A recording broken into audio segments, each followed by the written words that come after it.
Alright, to access the bolts from the back, we're gonna have to pry this up.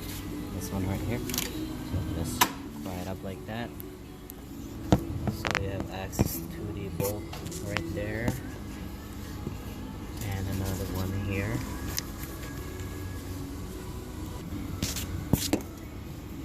Up there.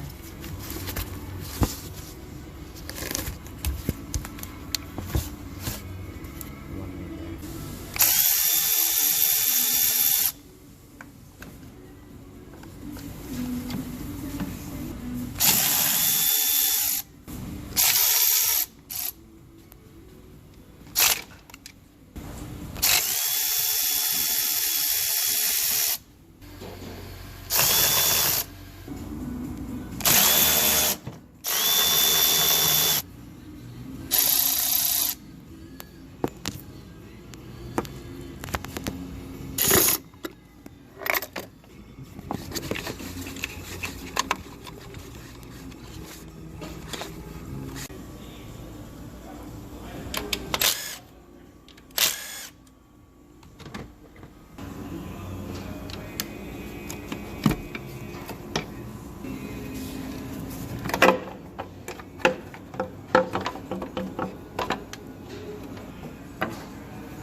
Torque to 7.4 foot-pounds, 10 newtons.